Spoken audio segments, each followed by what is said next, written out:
చెంగల్ దేవా, స్తుతికి పాత్రుడా, స్తోత్రార్హుడా, నీ పరిశుద్ధ నామానికి స్తోత్రాలు. నిత్యం పరిశుద్ధుడు పరిశుద్ధుడు పరిశుద్ధులను కొనియాడబడుచున్న మా పరలోక తండ్రి, మీ పరిశుద్ధ నామానికి మరొకసారి స్తుతులు స్తోత్రాలు తండ్రి.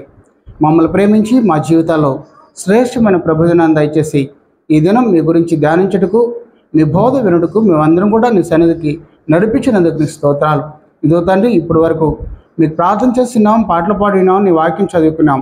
అయితే ఈ నడిపించిన సహోదరులను బట్టి స్తోత్రాలు, వారికి ఇచ్చిన తలాంతరం బట్టి కూడా నీ స్తోత్రాలు చెల్లిస్తున్నాం. ఇదో తండ్రి, మేమందరం కూడా అపోస్తుల బోధ ఎందుకు చేరి ఉన్నాం. అపోస్తుల బోధ అది మీ బోధ అని మేము ఎరిగిన్నాం. ఆ బోధ తండ్రి మేమందరం కూడా శ్రద్ధ కలిగి మీరు మాట్లాడే ప్రతి మాట పరిశీలిస్తూ, ఆలోచిస్తూ, వివేచిస్తూ మా హృదయాల్లో, మా మనసులో మరి ముద్రించుకుని మా స్థితిని మార్చుకుంటూ కృప చెప్పండి. అవి మీ మాటలుగా ప్రతి హృదయం, ప్రతి సహోదరుడు సహోదరి భావించి ఎంతో భయంతో మరి శ్రద్ధ కలిగి వెతుకుడుకో కృప చెప్పండి. వినిచిన బిడ్డలందరూ కూడా నీ ఆధీనపరచుకోండి తండ్రి. నీ వాక్యం బోధించే నాకు కావాల్సిన సహాయాత్మిక సహాయాన్ని, ధైర్యాన్ని, నీ జ్ఞానాన్ని అనుగ్రహించమని మా ప్రభువును, నీ ప్రియకుమారును యేసు పరిశుద్ధ నామములో అడిగి వేడుకున్నాం తండ్రి, ఆమేన్. ప్రేమైన సహోదరి సహోదరులకు మరొకసారి ప్రభు యేసుక్రీస్తు నామములో వందనాలు. భూమి మీద అనేక కార్యక్రమాలు ఉన్నాయి. మానవుడు ఒక కార్యక్రమం చేస్తే అది లాభమైన రావచ్చు, నష్టమైన కూడా రావచ్చు. అయితే మానవుడు చేసే తన యొక్క పరిస్థితిని బట్టి అది లాభమా నష్టమా జరుగుతుంది. అయితే దేవుని కార్యక్రమాలు కూడా ఉన్నాయి. అయితే దేవుని కార్యక్రమాలు మరి నువ్వు శ్రద్ధగా చేస్తే దీవించబడతావు, అశ్రద్ధగా చేస్తే మరి శాపం తెచ్చుకుంటావు. మానవుని యొక్క కార్యక్రమాల్లో నువ్వు ఒకళ్ళు నిర్లక్ష్యం చేస్తే నష్టం జరుగుతుంది, లేదా శ్రద్ధగా చేస్తే లాభం వస్తుంది. అయితే దేవుని కార్యక్రమాలు కూడా ఉన్నాయి. అవి దేవుడు చెప్తున్నాడు, నా కార్యక్రమాలు శ్రద్ధగా నువ్వు చేస్తే నువ్వు దీవించబడతావు, నువ్వు అశ్రద్ధ చేస్తే నువ్వేమవుతావు అంటే శపింపబడతావు. ఇర్మియా 48:10.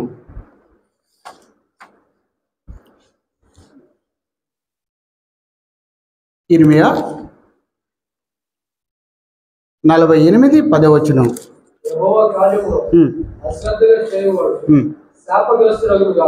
చూడండి, దేవుడు చెప్తున్నాడు. దీంట్లో ఎక్కడ దేవుడు కాంప్రమైజ్ కాలే. ఒకవేళ నువ్వు నిర్లక్ష్యం చేస్తావేమో, నువ్వు అశ్రద్ధ చేస్తావేమో, నేను ఒప్పుకోను. ఒకవేళ నువ్వు అశ్రద్ధ చేస్తే నిన్ను దీవించును, శపిస్తాను అంటున్నాడు. అయితే దేవునిక కార్యక్రమాలు శ్రద్ధగా చేసి ఎవరైనా దేవుని పొందున్నారా? దేవుని కార్యక్రమాలు అశ్రద్ధ చేసి శాపం పొందున్నారా? ఈరోజు మనం ఆలోచించేద్దాం. మొదటి విషయము, దేవుని యొక్క కార్యక్రమాలు అశ్రద్ధ చేసిన వారు. రోమన్ 1:1 దేవుని కార్యక్రమాలు అశ్రద్ధ చేసిన వారు. అందులో 1వ పాయింట్ లేవికాండము 10:1-5 చదువుకుందాం. లేవికాండము 10:1-5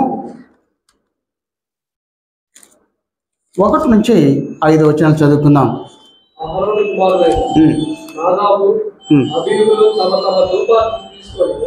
వాటిలో నిప్పు నుంచి వాటి మీద ధూప ద్రవ్యం వేసి యెహోవా తమకు ఆజ్ఞాపింపని వేరొక అగ్నిని ఆయన సన్నిధికి తేగా యెహోవా సన్నిధి నుండి అగ్ని బయలుదేరి వారిని కాల్చివేశారు. వారు యెహోవా సన్నిధిని మృతి పొంది. అప్పుడు మోషే అహరోనుతో ఇట్లనెను, ఇది యెహోవా చెప్పిన మాట, నా యొద్ద నుండి వారి యందు నేను నన్ను పరిశుద్ధపరచుకొందును, ప్రజలందరి ఎదుట నన్ను మహిమపరచుకొందును. చాలు. ఇక్కడ మొదటి విషయం చెప్తున్నాడు. నాదాబు, అబీహులు వీరెవరంటే ప్రత్యక్ష గుడారం దగ్గర దేవుని పనిచేసేవారు. వీరు యాజకులు, అహరోను కుమారులు. వీరు దేవునిక ఆరాధన చేయాలి. దేవుని ఆరాధన క్రమంలో దేవుని సన్నిధికి వచ్చినారు. ప్రత్యక్ష గుడారం దగ్గర సమీపించినారు. అయితే దేవునికి నియమం ఏంటంటే నాకు దేవునికి హారతి పట్టాలి. అయితే ఆ హారతి దేవుడు చెప్పిన నియమం ప్రకారం కాకుండా మరొక అగ్ని తీసుకుని, దేవుడు ఆజ్ఞాపించిన మరొక అగ్ని తీసుకుని వారు ధూపం వేశారు. అయితే మానవులైన మనం ఆలోచన చేస్తుంటాం, ధూపం ఏమో దేవుడికి వెళ్ళింది కదా, వారు దేవుని సన్నిధికి వచ్చారు కదా, ఏదో ఒక అగ్నే కదా. అయితే దేవుడు చెప్తున్నాడు, ఆ అగ్ని నాకు ఇష్టం లేదు, నేను చెప్పిన పని నువ్వు చేయాలి. వారు దేవుని సన్నిధికి వచ్చారు, మరి దేవుని సన్నిధిలోనే వాళ్ళు దేవునికి ధూపం వేస్తున్నారు. మనం భావించవచ్చు, ఏ సంఘం అయితే ఏమి, ఏ సమయం అయితే ఏమి, నేను వస్తున్నాను కదా. దేవుడు ఒప్పుకోడు. అందుకే దేవుడు చెప్పాడు, నా కార్యక్రమం అశ్రద్ధగా చేస్తే, దేవుని పనిని అశ్రద్ధగా చేస్తే వాళ్ళు ఏమవుతారు? శాపగ్రస్తులు అవుతారు. ఇక్కడ అహరోను కుమారులైన నాదాబు అబీహులు ఏమైపోయారు? దేవుని సన్నిధి నుంచి అగ్ని వచ్చి వాడిని దహించేస్తుందంట. ఏదో ఒక అగ్నే కదా, వేరొక అగ్నితో ధూపం వేశారు కదా, కార్యం జరిగింది కదా. నో, దేవుడు ఏది చెప్తాడో ఆ విషయంలో శ్రద్ధగా చేయకపోతే ఇప్పుడు నాదాబు అబీహులు ఏమైపోయారు? దేవుడు చెప్పినట్లు శాపగ్రస్తులు అయిపోయారు. వారిద్దరు కూడా మరణాన్ని పొందారు. మరొక విషయం, మొదటి సమయాలు 2వ అధ్యాయము 12 నుంచి 17 వరకు చదువుకుందాం.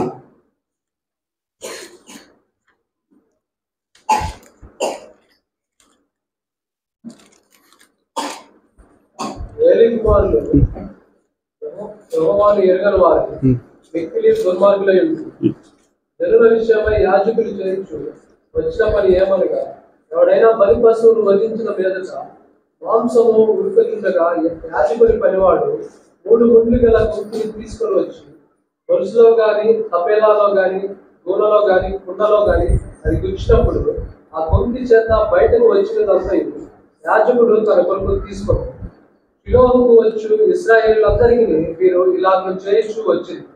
ఇదియు కాక వారు ప్రభువును దహింపక మునుపు యాజకుని పనివాడు వచ్చి బలి పశువును వధించిన వారితో యాజకునికి వడ్డించుటకై మాంసమేమో ఉడకబెట్టిన మాంసము అతను నీ యొద్ద తీసుకోవాలి, పచ్చి మాంసమే కావాలని చెప్పుచూ వచ్చారు.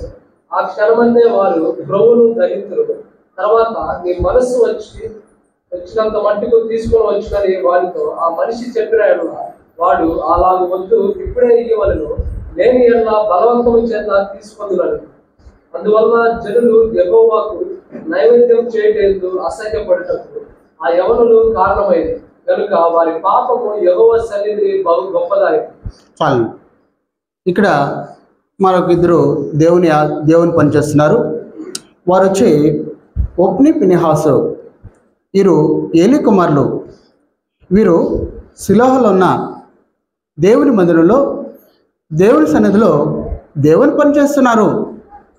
వీరు ఏం చేసేవాళ్ళంటే, అక్కడ తీసుకొచ్చే దహన పశువుల్ని వధించిన తర్వాత దేవుడు కోరినట్లు నొప్పల పైన క్రొవ్వుని వేస్తే ఆ క్రొవ్వు నుంచే ఆ సువాసన దేవుడు దాన్ని ఆస్వాదిస్తూ తర్వాతే వారు బలిపశువుని వధించి దానిలో ఉన్న మాంసాన్ని తీసుకొని ఈ యాజకులు తీసుకోవాలి. అయితే ఇక్కడున్న ఈ యాజకుల్ని దేవుడు అంటున్నాడు, వారు యెహోవాని ఎరగకుండానే దేవుని పని చేస్తున్నారంట. వీరు యెహోవా ఎవరో తెలియకుండానే పని చేస్తున్నారంట. దేవుడు పరిశుద్ధాత్మ ద్వారా రాయిపిస్తున్నాడు. ఎలా చేస్తున్నారంటే, దేవునికి నియమం ప్రకారం వధించిన ఆ పశువుని మరి దూరం వెళ్ళిన తర్వాత కట్ చేసిన తర్వాత అది ఉడకబెట్టినప్పుడు వీరు 3 కొంకెలు కలిగిన ముళ్ళు కలిగిన ఒక కొంకెని తీసిపోయి ఆ ఉడకబెట్టిన ఆ కుండలోనూ లేదా ఆ పాత్రలోనూ అది ముంచి దాంతో ఎంతైతే వస్తుందో అది మాత్రమే తీసుకోవాలి. ఇది దేవునికి నియమం. అయితే వీరేం చేశారంటే, ఆ వధించిన ఆ పశు మాంసాన్ని మరి వాళ్ళ పనివాళ్ళను పంపించి, మా యజమానుడు యాజకుడు మీ యొద్ద ఉడికిన మాంసం తీసుకోడు, మా యాజకునికి పచ్చి మాంసమే కావాలని వారిని బలవంతం చేసేవాళ్ళంట. వారయ్యా, మేము మా కొవ్విన పదార్థం దేవునికి అర్పించాలి, అది అయిన తర్వాత ఆయన తీసుకుందరంటే, లేదు మేము బలవంతమైన చేస్తాము, మీరు ఇవ్వకపోతే మేము పెరుక్కెళ్తాము అని వీళ్ళు వచ్చే యొక్క భక్తుల్ని వారి మనసుని బాధ పెట్టేవారు. అందుకే 17 వచనంలో అంటాడు, వారు నైవేద్యం చేయడానికి అసహ్యపడేవారంట. దేవుని సన్నిధికి రావాలంటే జనులు అసహ్యపడేవారంట. ఏందబ్బా ఈ దేవుని పనులు చేసేవాళ్ళు ఇంత క్రూరంగా ఉన్నారే. అందుకే దేవుడు చెప్పాడు. మళ్ళీ 4వ అధ్యాయం ఇదే మొదట సమయాలు 4వ అధ్యాయం 17 నుంచి చదువుకుంటే అక్కడ ఈ ఒప్ని ఫినిహాసు ఇద్దరు కూడా చనిపోతారు. అంతనే కాదు, ఫినిహాసు యొక్క భార్య మోకాళ్ళ మీద నిలబడి నిండు శూలాలు తన బిడ్డను కని అలాగే చనిపోతుంది. అంటే దేవుని కార్యాన్ని అశ్రద్ధ చేస్తే ఏమవుతారు? శాపగ్రస్తులు అవుతారు. ఒప్ని ఫినిహాసు ఏం పని చేస్తారు? వాళ్ళు దేవుని పని చేస్తున్నారు, దేవునికి యాజకత్వం చేస్తున్నారు. ఆ యాజకత్వంలో అశ్రద్ధ చేశారు. వాళ్ళు ఏమైపోయారు? శాపాన్ని కొని తెచ్చుకున్నారు. మరి కొత్త నిబంధన చూద్దాం. అపోస్తలుల కార్యము 5వ అధ్యాయము 1 నుంచి 11 వచనం చదువుకుందాం.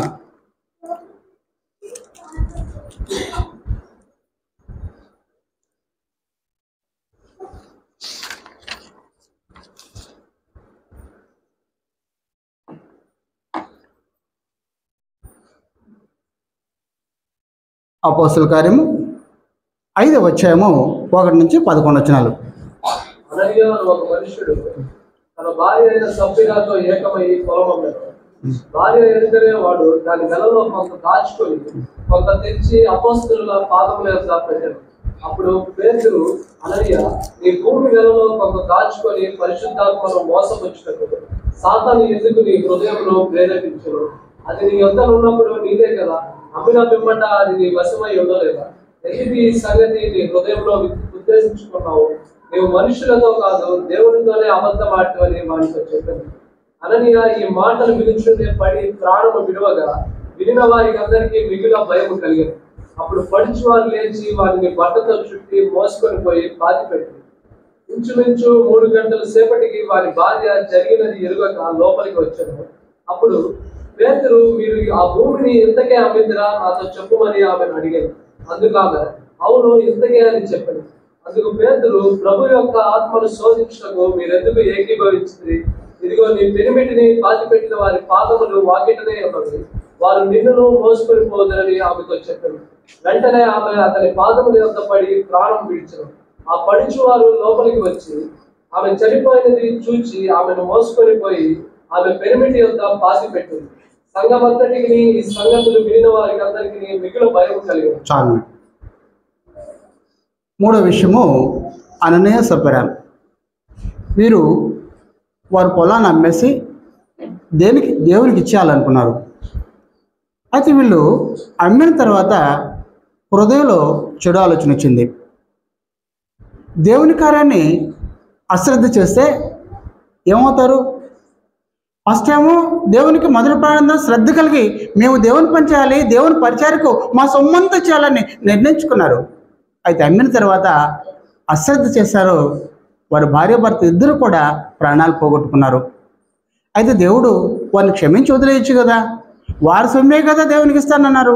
ఒకవేళ వాళ్ళ అవసరాల నిమిత్తం తన మనసులో కొంత మార్చుకోండొచ్చు కదా అని మనం భావించవచ్చు.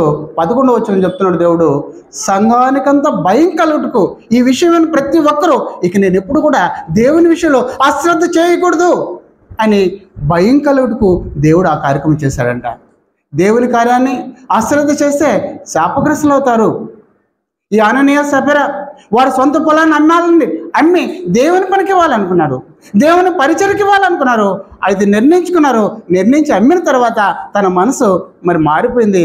ఆ మారిపోయినప్పుడు దేవుడి కార్యాన్ని నిర్లక్ష్యం చేశారు, అశ్రద్ధ చేశారు. వారు ఇరువురు కూడా శాపగ్రస్తులయ్యారు. ఈ విషయంలో దేవుడు చెప్తున్నాడు, ఈ విషయమైన వారందరూ కూడా మిగిలి భయపడ్డారంట. వారిని వదిలేయచ్చని మనం భావించవచ్చు. అది దేవుడు మిగిలిన వారికి భయపడి అలాంటి కార్యక్రమం చేయకూడదు, దేవుని కార్యం అశ్రద్ధ చేయకూడదు అని ఆ మొదటి శతాబ్దంలో ప్రారంభ దినాల్లో జరిగిన మొదట ఈ శాపం. మరి 4వ విషయం, కొరింథీ రాసిన మొదటి పత్రిక 11వ అధ్యాయము 17 నుంచి 22 వరకు చదువుకుందాం.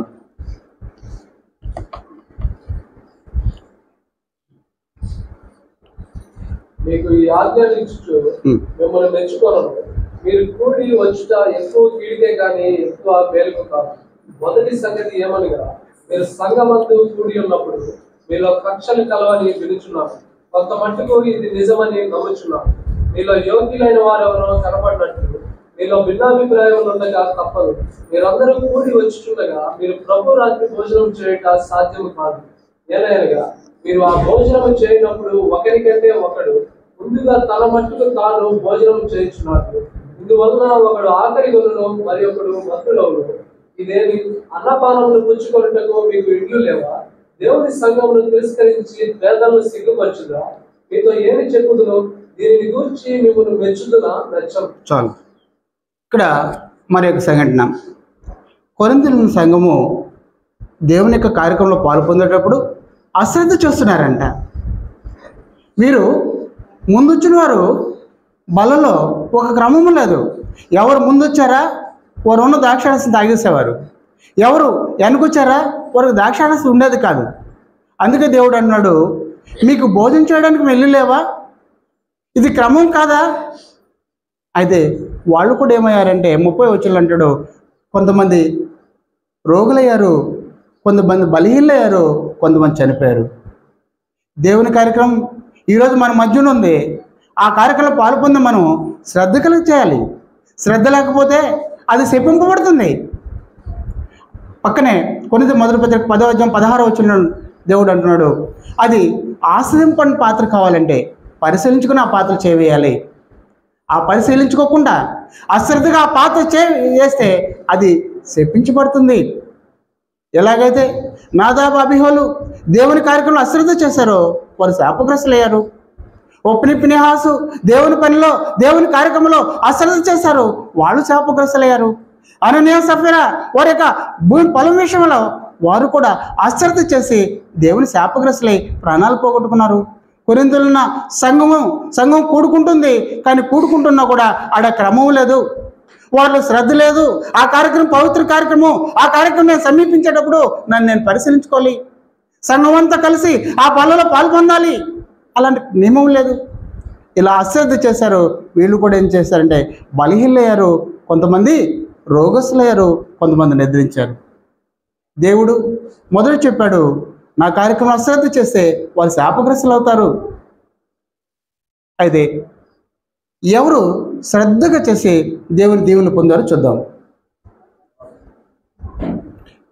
4 విషయాలు చెప్పాను. అశ్రద్ధ చేసిన వారు శాపాన్ని తెచ్చుకున్నారు.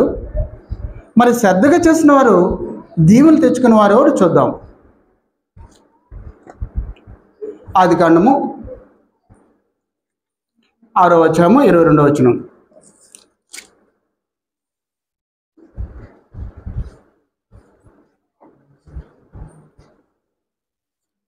నోవాహు అట్లు చేశారు, దేవుడు అతనికి ఆజ్ఞాపించిన ప్రకారము యావత్తు చేశారు. శ్రద్ధగా చేసిన వారిలో మొదటి విషయం నోవాహు ఉన్నారు. ఈ నోవాహు గారు భూమి మీద దేవుడు చూసినప్పుడు నోవాహు మాత్రమే యథార్థవంతుడు, దేవుని కృప పొందుటకు పాత్రుడై ఉన్నాడు. భూమి మీద సమస్త మానవులు దుష్టులు, దుర్మార్గులు, పాపంతో నుండి ఘోరమైన స్థితిలో ఈ భూమి నింపబడి ఉన్నది. ఆ పరిస్థితుల్లో దేవుడు ఆలోచన చేసి, నోవాహు నిన్ను నేను రక్షించాలనుకుంటున్నాను, ఈ భూమి మీద సమస్త మానవులను నేను నాశనం చేయాలనుకున్నానని దేవుడు నోవాహు చెప్పి నోవాకు ఒక నియమాన్ని ఇచ్చాడు, ఒక పని అప్పు చెప్పాడు. ఏం పని అంటే, నోవాహు నిన్ను నేను రక్షించాలనుకున్నాను, ఇదిగో నువ్వు ఓడ కట్టుకో అని దేవుడు నోవాకు ఒక పని ఇస్తే ఆ పనిలో ఎంత శ్రద్ధ కలిగి ఉన్నాడు. దేవుడు చెప్పినట్లు సిద్ధసార్మానుతోనే కట్టాడు. మరి దేవుడు చెప్పినట్లు 300 మూరలు పొడవే పెట్టాడు. దేవుడు చెప్పినట్లు 50 మూరల వెడల్పే పెట్టాడు. దేవుడు చెప్పినట్లు 30 మూరలు ఎత్తే పెట్టాడు. మరి దానికి ఏ కీలు పూయాలో, ఎన్ని కిటికీలు పెట్టాలో, ఎన్ని అంతస్తులు పెట్టాలో వాటి ప్రకారం చేశాడు. అందుకే ఈ లోకమంతా నాశనం అయిపోయినా ఈ జలప్రళయంతో భూమి మీద 40 రోజులు మరి రాత్రి పగలు జలప్రళయంతో నిండిపోయి సర్వ మానవాళ్ళు నాశనం అయిపోయినా తన కుటుంబం మాత్రమే రక్షణ పొందింది. దేవుడు మొదట చెప్పాడు, ఎవడైతే నా పని శ్రద్ధగా చేస్తాడో వాడిని నేను దీవిస్తాను, ఎవడైతే నా పని అశ్రద్ధ చేస్తాడో వాడిని నేను శపిస్తాను. నోవాహు ఈ భూమి మీద చూసినప్పుడు ఎంతగా దీవెన పొందుంటాడు. ఈ భూమి మీద మానవులందరూ చనిపోతే తన కుటుంబం మాత్రం రక్షణ పొందుండే ఎంతగా ఆనందపడి ఉంటాడు. ప్రేమని వాళ్ళరా, దేవుని కార్యం ఎవరైతే శ్రద్ధగా చేస్తారో వారు దీవించబడతారు. రెండో విషయం, లూకా సువార్త 1వ అధ్యాయము 8 నుంచి 12 వచనాలు.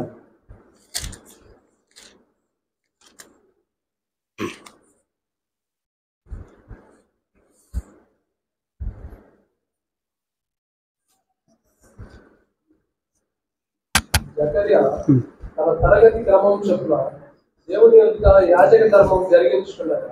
యాజక మర్యాద చొప్పున ప్రభు ఆలయంలోనికి వెళ్ళి ధూపము వేయుటకు అతనికి వస్తు వచ్చాడు. ధూప సమయమందు ప్రజల సమూహం అంతయు వెలుపల ప్రార్థన చేర్చుండగా ప్రభు దూత ధూప వేదిక కుడివైపున నిలిచి అతనికి కనపడగా జకర్యా అతని చూచి తొందరపడి భయపడిన వాడాడు. అప్పుడు ఆ దూత అతనితో, జకర్యా భయపడకు, నీ ప్రార్థన వినపడినది, నీ భార్య అయిన ఎలిజబెత్ నీకు కుమారుని కనును, అతనికి యోహాను అను పేరు పెట్టుదు. చాలండి. 6వ వచనం, వీరిద్దరూ ప్రభు యొక్క సకలమైన ఆజ్ఞల చొప్పునను న్యాయ విధుల చొప్పునను నిరపరాధులుగా నడుచుకొనుచు దేవుని దృష్టికి నీతిమంతులై ఉండు. చాలు. ఇక్కడ జకర్యా అని యాజకులు ఉన్నారు. ఆయనకి ఈ యొక్క లేవి గోత్రికులో ఒక్కొక్క కుటుంబానికి క్రమం చొప్పున యాజక ధర్మం జరిగించే అవకాశం ఉంటుంది. ఆ క్రమం చొప్పున జకర్యా వంతొచ్చింది. ఆ జకర్యా తన యొక్క వృద్ధాప్యంలో పిల్లలు లేరు. తను భార్య ఇద్దరు కలిసి వాళ్ళు ఎలా ఉన్నారంటే యాజక ధర్మం జరిగిస్తూ దేవుడి పరిశుద్ధాత్మను తెలియజేస్తున్నాడు. వాడు దేవుని యొక్క సకలమైన ఆజ్ఞలు చొప్పున మరి దేవునికి లోబడి దేవుని కార్యాలు శ్రద్ధగా చేస్తున్నారు. వీరు ఏమయ్యారు? వీరికి ఏం దేవుని వచ్చింది? కుమారుడు అనుగ్రహించాడు. వృద్ధాప్యంలో మరి జకర్యా ఎలిజబెత్ ఈ వార్త విన్నప్పుడు మరి బాధపడ్డారు. ఇది ఎలా సాధ్యం? వృద్ధులమే, మాకు ఎలా సాధ్యం? దేవునికి సాధ్యం. దేవుని కార్యం శ్రద్ధగా చేశారు. దేవుని యొక్క సకలమైన ఆజ్ఞల చొప్పున న్యాయ విధుల చొప్పున వారి జీవితం శ్రద్ధగా దేవునికి కార్యం చేశారు. వారి జీవితంలో వృద్ధాప్యంలో కూడా వారికి దేవుడు బహుమానంగా కుమారుని అనుగ్రహించాడు. ఎవరైతే దేవుని కార్యం శ్రద్ధగా చేస్తారో దేవునికి సమస్తం సాధ్యం కనుక ఈ వృద్ధ దంపతులకు దేవుడు కుమారుని అనుగ్రహించాడు. ప్రేమని వాళ్ళారా, శ్రద్ధగా చేసిన ఈ జకర్యా కుటుంబానికి దేవుడు బహుమానంగా కుమారుడు అనుగ్రహించాడు. 4వ విషయం, 3వ విషయం, ఆదికాండము 4వ అధ్యాయము 1 నుంచి 5 వచనాలు చదువుకుందాం.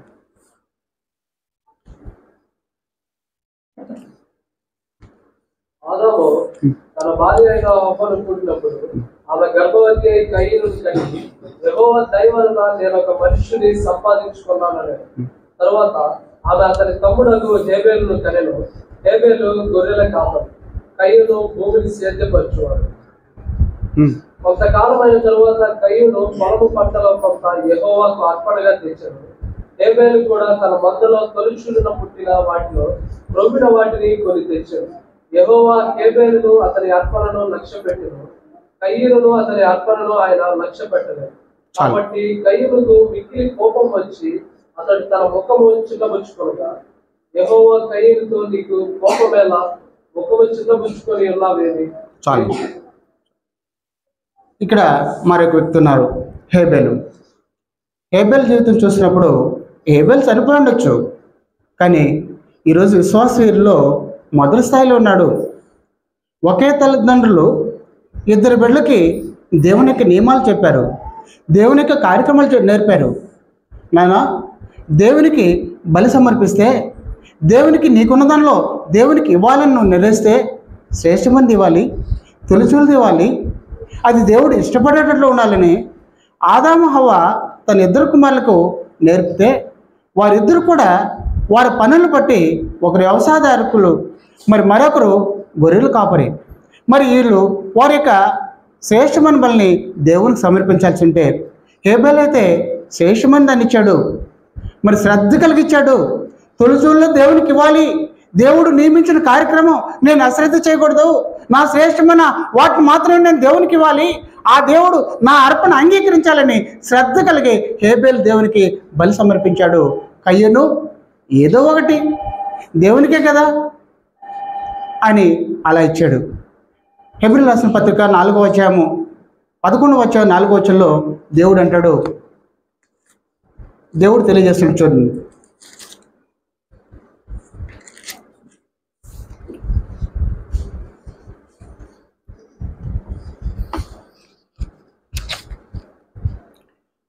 హెబ్రీయులకు రాసిన పత్రిక 11వ అధ్యాయం 4వ వచనం. విశ్వాసమును బట్టి హేబెలు కయ్యూని కంటే శ్రేష్టమైన బలి దేవునికి అర్పించాడు. దేవుడు అతని అర్పణలను గురించి సాక్ష్యం ఇచ్చినప్పుడు అతడు ఆ విశ్వాసమును బట్టి నీతిమంతుడని సాక్ష్యం పొందాడు. అతడు మృతి పొంది ఆ విశ్వాసం ద్వారా మాట్లాడుతున్నాడు. చాలు. ఈరోజు హేబెల్ మనతో మాట్లాడుతున్నాడు. మీరు శ్రద్ధగా చేయండి, నేను విశ్వాసలో మొదటివాడిని అయినాను, నేను దేవునికి తొలుచులది శ్రేష్టమైన దాన్ని నేను ఇచ్చాను. నేను ఈరోజు దేవుని ద్వారా నేను దేవుని యందు విశ్వాసించున్నాను. మీ అందరితో చెప్తున్నాను, మీరు శ్రద్ధగా దేవుని కార్యం చేయండి. 4వ విషయం, ఫిలిప్పీయులకు రాసిన పత్రిక 3వ అధ్యాయము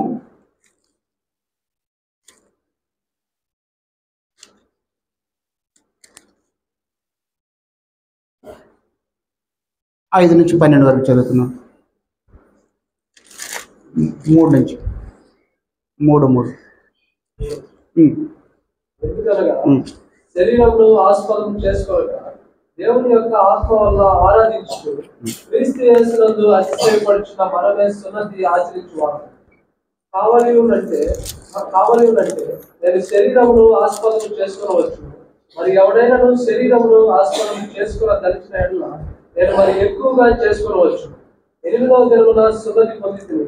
ఇశ్రాయేలు వంశపు వాడై బెన్యామీను గోత్రములో పుట్టి హెబ్రీయుల సంతానమైన హెబ్రీయుడై ధర్మశాస్త్ర విషయము పరిసయుడై ఆసక్తి విషయము సంఘమును హింసించువాడై ధర్మశాస్త్రము వల్ల నీతి విషయము అనింద్యుడై ఉండేది. అయినను ఏనేది నాకు లాభకరమై ఉండెనో వాటిని క్రీస్తు నిమిత్తము నష్టముగా ఎంచుకోండి.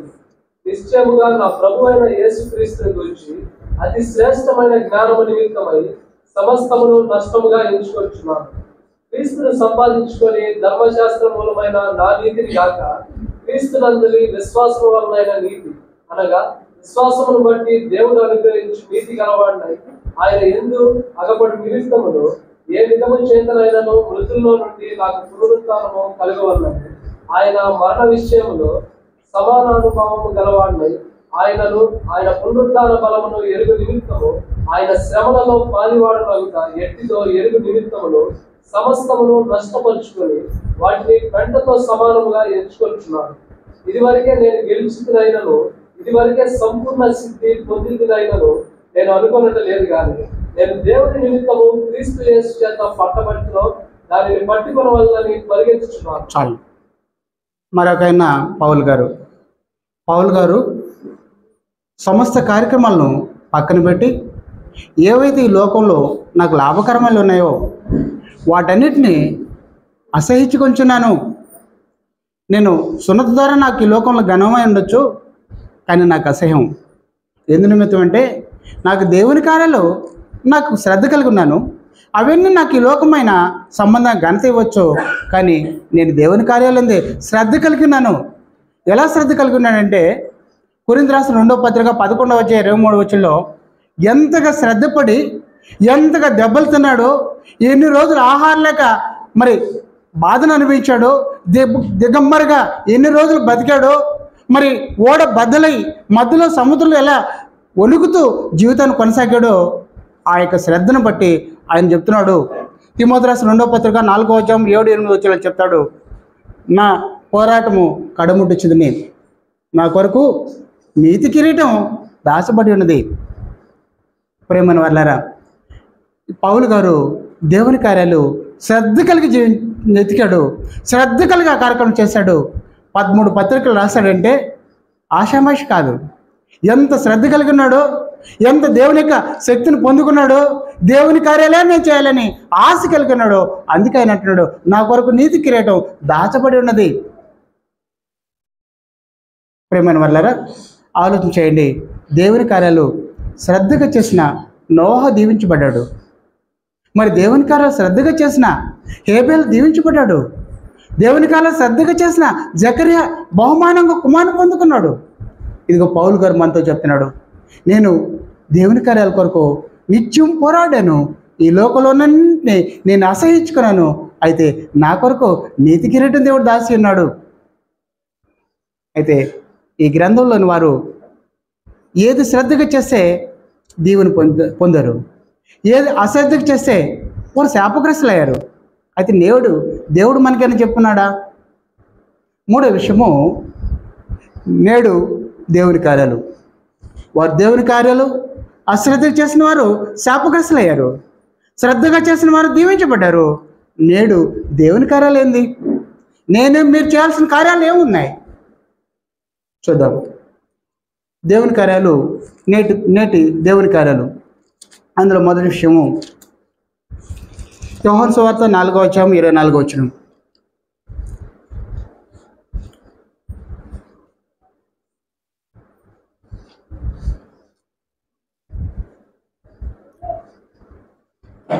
దేవుడు ఆత్మ గనుక ఆయన ఆరాధించి వారు ఆత్మతోనూ సత్యంతోనూ ఆరాధింపవారు.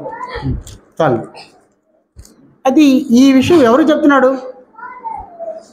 క్రీస్తు యేసునందు రక్షింపబడిన వారికి దేవుడు చెప్తున్నాడు. దేవుడు ఆత్మ కనుక ఆయన ఆరాధించేవారు ఆత్మతో సత్యంతో ఆరాధన చేయాలన్నాడు. ఆత్మ అంటే దేవుడు చెప్తున్నాడు, నీ పూర్ణ ఆత్మతో, నీ పూర్ణ బలంతో, నీ పూర్ణ శక్తితో, నీ పూర్ణ మనసుతో నీ దేవుడైన యెహోవాని సేవింపాలను, ప్రేమించవలను. మనం చూస్తున్నావా? ఈరోజు ఆరాధన ఇది దేవుడిచ్చిన నియమము, నేను శ్రద్ధ కలిగి ఉన్నానా? ప్రేమను వల్లరా, నేను ఇక్కడున్నాను, నా మనసు ఎలా ఉందో, నేను మనిషి మాత్రం ఇక్కడున్నాను, నా మతి మరొక దగ్గర ఉంది, దేవుడు ఒప్పుకుంటాడా? దేవుడు వారికి ఇచ్చిన కట్టడి నీకు లేదా? వారికి ఇచ్చిన నియమం నాకు లేదా? మనం పరిశీలించుకోవాలి. నేటి దేవుని కార్యక్రమం, దేవుణ్ణి ఆరాధించాడు దేవుని కార్యక్రమం, దేవుని కార్యం నిర్లక్ష్యం చేస్తే వారిని మరి అలా చేసిన దేవుడు ఈరోజు మనం చేయడా? దేవుని కార్యం ఉందని మనకు గుర్తుందా? దేవుడిని నేను పూర్ణ హృదయంతో దేవుణ్ణి ఆరాధించాలని, నా పూర్ణ బలంతో దేవుణ్ణి ఆరాధించాలని, మరి దేవుణ్ణి ఆ నియమం నేను నిలబడినానా? ఆ నియమంలో నేను శ్రద్ధ కలిగి ఉన్నానా? మరి అది సత్యానుకూలంగా వాక్యం ఏం చెప్తుందో ఆ యొక్క ఆరాధనలు నేనున్నానా? ఆ ఆరాధనలు మీరున్నారా? అది ఆలోచన చేసుకుని ఆ కార్యక్రమం కొనసాగాలి. దేవుడు వారిని మరి దీవించాడు. మనం దీవించబడాలంటే మనం కూడా ఏం చేయాలంటే దేవుని కార్యక్రమంలో శ్రద్ధ కలిగి ఉండాలి. శ్రద్ధగా అశ్రద్ధ చేస్తే అశ్రద్ధ చేయాలని దేవుడు కోరుకోవట్లేదు. దేవుడు చెప్తాడు, ఏ దుష్టుడు అలాగే చనిపోవాలి దేవుడు కోరుకోడు, వాడు మార్పు పొందాలని దేవుడు కోరుచాడు. హెస్కేల్ 18:23 అంటాడు, ఏ దుష్టుడు మరణించడం నాకు ఇష్టం లేదు, వాడు మారు మనసు పొంది వాడు జీవించడం నాకు సంతోషం అంటున్నాడు దేవుడు. ఈరోజు దేవుడు మనకు ఒక కార్యక్రమం ఇచ్చాడు, నేను దేవుని ఆరాధించాలి, ఇది దేవుని యొక్క నియమం. అది ఎలా? ఆత్మతో, నా పూర్ణ బలంతో నా దేవునిపై కేంద్రీకరించాలి, నా మనసంతా దేవుని కేంద్రీకరించాలి, దేవుని కొరకు ఇదేనని నేను హెచ్చించాలి. అయితే అలా ఉన్నానా? లేకపోతే పరిశీలించుకున్నాం. ఎవరు కూడా దేవునికి మరి దేవుని దగ్గర ఏది నష్టం కొని తెచ్చుకోవాలని దేవుడు ఇష్టపడాడు, దీవించబడాలని దేవుడు కోరుచున్నాడు. దేవుడు మనకు ఒక నియమం ఇచ్చాడు, ఆ నియమం ప్రకారం బ్రతుకుతాం. దేవుడు ఆరాధించాలని చెప్పాడు. ఆయన కోరినట్లు యథార్థంగాను సత్యంగాను వాక్యానుసారంగా దేవుణ్ణి ఆరాధన చేసే ఆరాధకులై మన శ్రద్ధగా దేవుని పొందడానికి ప్రయత్నం చేద్దాం. రెండో విషయం, ఏప్రిల్ రాసిన పత్రిక 2వ అధ్యాయము 3-4 వచనాలు.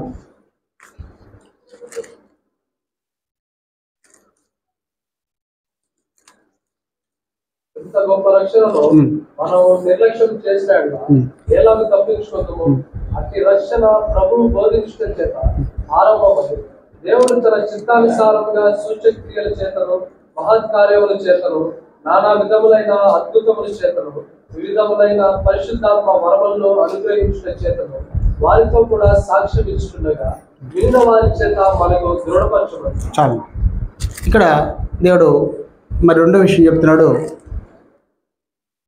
ఇంత గొప్ప రక్షణను నేను నిర్లక్ష్యం చేస్తే నువ్వు తప్పించుకుంటావా? దేవుడు అంటున్నాడు, ఇంత గొప్ప రక్షణను నువ్వు నిర్లక్ష్యం చేస్తే నువ్వు తప్పించుకుంటావా? నువ్వు అశ్రద్ధ చేస్తే క్రైస్తవునికి జీవితంలో రక్షణ గొప్పది. రక్షింపబడిన వాడే క్రైస్తవుడు. రెండో విషయము, క్రైస్తవునికి జీవితం నీకు ఇచ్చిన రక్షణలో మరణం వరకు ఒలుకుతూ భయంతో తను కొనసాగించుకోవాలి. అది దేవునికి నియమం. నేను క్రైస్తవుడిగా బ్రతుకుతున్నానంటే పూర్వం నా స్థితిని మానుకుని బ్రతికేవాడుగా ఉండాలి.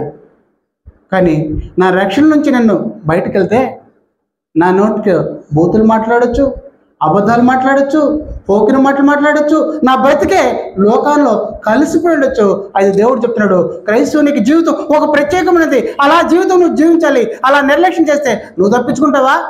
తప్పించుకోలేవు. ఒక ఎగ్జాంపుల్ చెప్తాను. మనం ఏమంటే తప్పుని ఏదో చూపిస్తామంటే ఎక్కువగా ఒక వ్యభిచారినో, ఒక దొంగనో, లేక ఒక అంతకునో వీళ్ళు మాత్రం మన కంటికి పెద్దలుగా కనిపిస్తారు. వీళ్ళు మాత్రం పాపులు, వాళ్ళు మాత్రం దుర్మార్గులు, వారు మాత్రం దూషకులని మనం భావిస్తాం. అయితే క్రైస్తవ జీవితంలో ఆయన నిత్యం జరుగుతున్న కార్యక్రమం ఏంటంటే అబద్ధం. ఇది పెద్ద తప్పుగా భావించట్లేదు, ఎవరు కూడా దాన్ని పట్టించుకోవట్లేదు. అది దేవుడు ఎంత ఘోరంగా చెప్తున్నాడు చూడండి. యోహాను సువార్త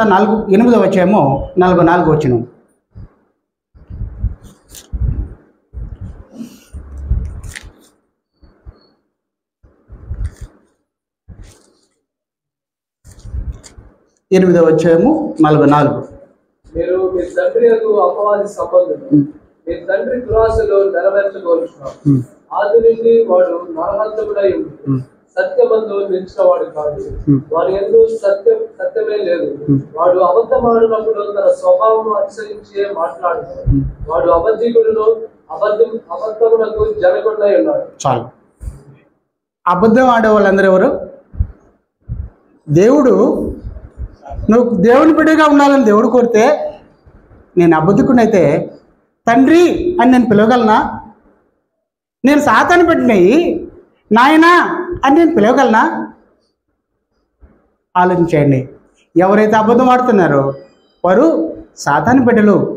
సాతాను చెప్తున్నాడు వారు నా బిడ్డలు. అది సాతాను బిడ్డలు దేవుని దగ్గరకు వచ్చి తండ్రి నా మొర ఆలకించండి, దేవుడు వింటాడా? నువ్వెవరో నాకు తెలియదే. నేనైతే నీకు రక్షణ ఇచ్చాను, నేను మా ప్రభు యొక్క రక్తంలో కడిగి పవిత్రపరిచాను, పరిశుద్ధ సమూహంగా పరిశుద్ధ సంఘంగా నేను ఏర్పాటు చేశాను. నువ్వైతే అబద్ధంతో వానికి బిడ్డలైపోయినావు. ఈ విషయంలో నిర్లక్ష్యం చేస్తే, నేను అబద్ధం ఆడుతూ ఉంటే, నా కంటిన్యూగా నా జీవితం కొనసాగితే, నేను క్రైస్తవుడుగా పైకి ఉంటూ నా జీవితం అంతా అబద్ధాలమయమైపోతే, ఈరోజు చదివిన ప్రకటన గ్రంథం 21:8 చూడండి.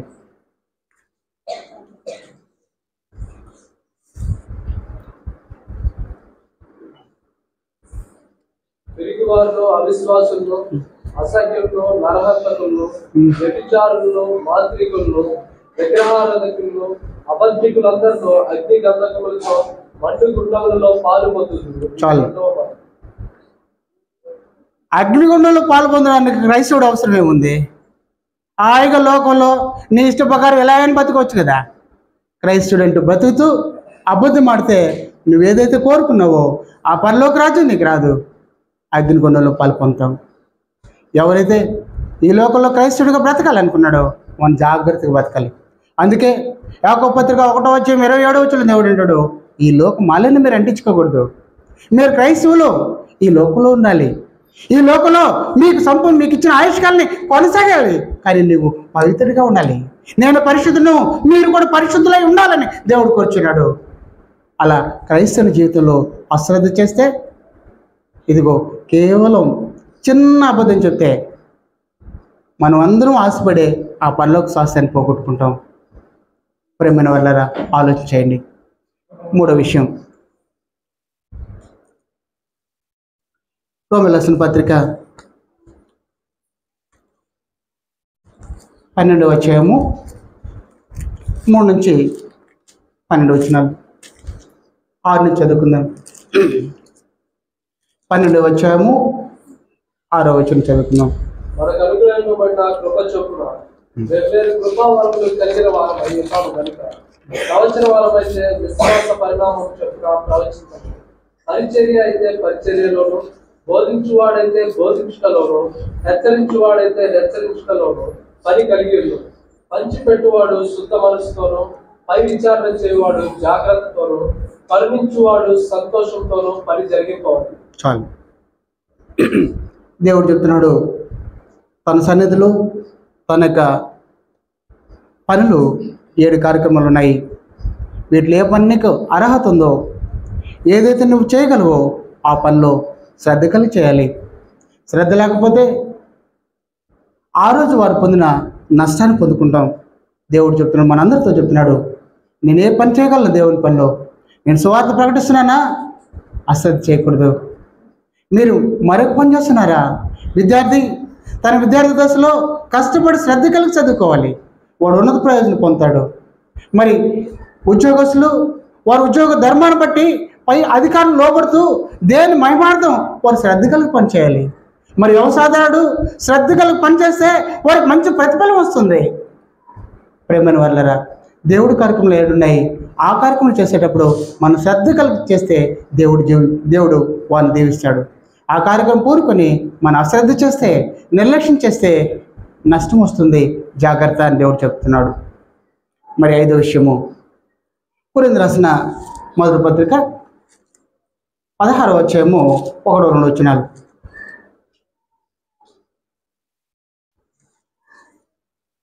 పరిశుద్ధుల కొరకైన కానుక విషయమైతే నేను గలతీయ సంఘములకు నియమించిన ప్రకారము మీరును చేయండి. నేను వచ్చినప్పుడు చందా పోగు చేయకుండా ప్రతి ఆదివారంలో మీలో ప్రతి వాడును తాను వర్తిల్లిన కొలది తన యొక్క కొంత సొమ్ము నిలువ చేయవాలి. చాలు. ఇక్కడ ఎవరు చెప్పారండి ఈ కార్యం, ఈ పని?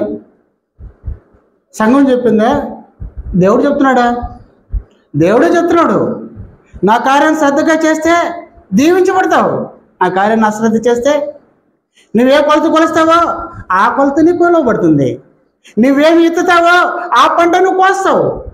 దేవుడు చెప్తున్నాడు, నువ్వు వర్ధనలు కూడా దేవునికి ఇవ్వాలని. దేవుని కార్యం దేవునికి ఇచ్చుట వల్ల వారు దీవించబడతాడు. ఆ విద్యా విషయంలో కూడా శ్రద్ధ కలిగేయాలి. నువ్వు ఎలాంటి నడిస్తే అది దేవుడు ఇష్టపడడు. అందుకే పేద విధవరాల్ని మనం ముందర చూపుతున్నాడు. ఆ విధవరాలు ఎంతో శ్రద్ధ కలిగి 2 కాసులు దాని జీవమంతా తనకున్న అంతా దేవుని యొక్క కానుక బాక్సులు వేసింది. ఆవునే ఈరోజు మనకు చూపిస్తున్నాడు. ఎంతోమంది లక్షలు తీసుకొచ్చి ఆ కానుక బాక్సులు వేసిన వారిని చూపిలా. శ్రేష్టమందిగా తను నిర్ణయించుకుని తనకున్నదంతా కూడా దేవుని కానుక పెట్టులో వేసింది. ఆ రోజు ఆమె ఈరోజు మనకు మాదిరిగా ఉంది. దేవుడు మనకు నియమిస్తున్నాడు, మీరు వర్ధన కొలది దేవునికి ఇవ్వండి, అప్పుడు మీరు ఆశీర్వదింపడతారు, అప్పుడే మీరు దీవించబడతారు. ఆ కార్యక్రమం కూడా శ్రద్ధ కలిగి చేయాలి. మరొక విషయం ఆలోచించేద్దాం. 2వ దినవృత్తాంతాలు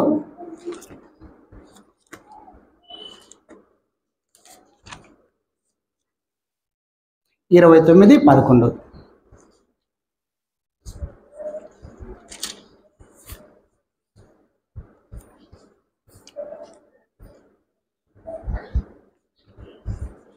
రెండవ దినవృత్తాంతాలు 29వ అధ్యాయము 11వ వచనం.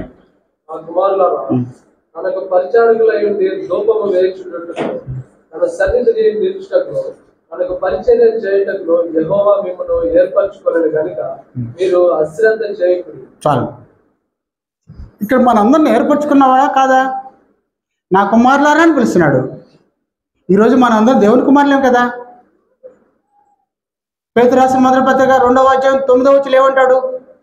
చీకట్లో నుండి ఆశ్చర్యకరమైన తన వెలుగులను పిలిచిన ఆ దేవుని గుణాశయాలు ప్రచురం చే నిమిత్తం మీరు రాజులని యాజక సమూహము,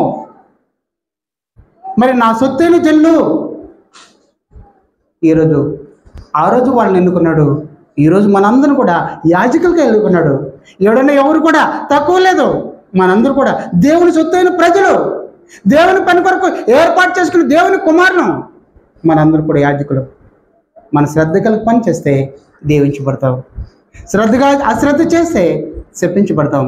దేవుడు చెప్తున్నాడు, మీరందరూ కూడా చీకటిలో నుంచి ఆశ్చర్యకరమైన నా వెలుగులోకి వచ్చారు. అయితే మీకు బాధ్యత ఉంది. మీరు యాజకులు, దేవుని పని జరిగించాలి. ఆ పని జరిగించే విషయంలో శ్రద్ధగా ఉండాలి. సామెతలు 10వ అధ్యాయము 4వ వచనం.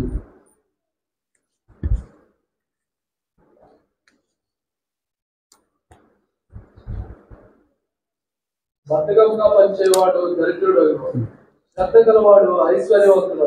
చాలు. శ్రద్ధగా పనిచేస్తున్న వాడు దరిద్రుడు అవుతాడా, ఐశ్వర్యవంతుడు అవుతాడా? శ్రద్ధగా పనిచేస్తే ఐశ్వర్యవంతుడు అవుతాడు. బద్ధకంగా పనిచేస్తే శపించబడతాడు, దరిద్రుడు అవుతాడు. ఈరోజు అనేక మంది శ్రద్ధగా పనిచేశారు, వారు దీవించబడ్డారు. నేను పనే చేయకుండా నాకు ఉద్యోగం రావాలంటే, నేను పనే వ్యవసాయం పెట్టుబడి పెట్టుకుంటానే నాకు మంచి ఫలితం రావాలంటే రాదు. దేవుడు చెప్తున్నాడు, ఎవరైతే శ్రద్ధగా పనిచేస్తారో వారు ఐశ్వర్యవంతులు అవుతారు. బద్ధకంగా పనిచేస్తే దరిద్రులు అవుతారు. అక్కడ 12వ అధ్యాయము 24వ వచనంలో కూడా దేవుడు అంటాడు, వారు ఏలుబడి చేస్తారంటాడు. శ్రద్ధగా పనిచేసిన వారు ఏలుబడి చేస్తారు. మరి బద్ధకంగా సోమరుగా బ్రతికిన వారు బానిసలుగా బ్రతుకుతారు అంటున్నాడు దేవుడు. ప్రియ సహోదరి సహోదరుల, దేవుని కార్యాలు శ్రద్ధగా చేద్దాం, మన కార్యాలు శ్రద్ధగా చేద్దాం. అప్పుడు మాత్రం దేవుడు దీవిస్తాడు తప్ప అశ్రద్ధ చేసి ఏదో వస్తున్నాను ఏదో పోతున్నానని మనం భావిస్తే అది మనకు దీవెన కాదు. దేవుడు చెప్పినట్లు నష్టం కలుగుతుంది. దేవుడు ఎలాంటి మొహమాటం లేదు, ఎలాంటి పక్షపాతం లేదు. వాళ్ళు చెప్తున్నాడు, ఎవరైతే శ్రద్ధ కలిగిన పని చేస్తారో వారినే నేను దీవిస్తాను, వారిని నేను ఎన్నుకున్నాను. అయితే వారికి అవకాశం ఇచ్చాను. వారు శ్రద్ధగా చేస్తారా, అశ్రద్ధ చేస్తారా? శ్రద్ధగా చేస్తే దీవించబడతారు, అశ్రద్ధ చేస్తే వారు నష్టం కలుగుతుంది. మనందరూ కూడా ఆలోచన చేయాల్సిన విషయం ఏంటంటే, మనందరూ కూడా దేవుని కార్యాలు అప్పగించాడు. ఆరాధన చేయడం దేవుని కార్యం. క్రైస్తవుని జీవితంగా బ్రతకడం, దేవుని లోకానికి ప్రచురపరచడం, దేవుని యొక్క మహిమను దేవుని మహిమపరచటకు మన జీవితం క్రైస్తవుడి జీవితంగా కొనసాగడం, ఇది దేవుని పని. మరి దేవుని కార్యక్రమంలో శ్రద్ధగా చేయాలి. సంఘం యొక్క ప్రతి పనిని నాకు ఇచ్చిన బాధ్యతను శ్రద్ధ కలిగి చేయాలి. మరి దేవునికి ఇచ్చే విషయంలో కూడా నేను శ్రద్ధ కలిగి పని చేస్తే దేవుడు మనందరూ దీవిస్తాడు. మనందరూ కూడా శ్రద్ధ కలిగి దేవుని పని చేసి దేవుని దీవెని పొందాలనుకున్నాడు. అయితే వారందరిని ఎందుకు చెప్పారంటే, వారు అశ్రద్ధ చేశారు, వారు శాపాన్ని తెచ్చుకున్నారు. మనం అలా ఉండకూడదు. మన దేవుని దీవెని పొందాలంటే, దేవునికి ఆశీర్వాదాలు పొందాలంటే శ్రద్ధగా మనం పనిచేస్తే దేవుడు మనందరిని దీవిస్తాడని ఈ కొద్ది మాటలు నన్ను నేను హెచ్చరిక చేసుకుంటూ మీరు నాతో కలిసి మరి చక్కగా అయినా మీ అందరూ కూడా ప్రభు నామములో వందనాలు తెలుస్తూ ముగిస్తున్నాను.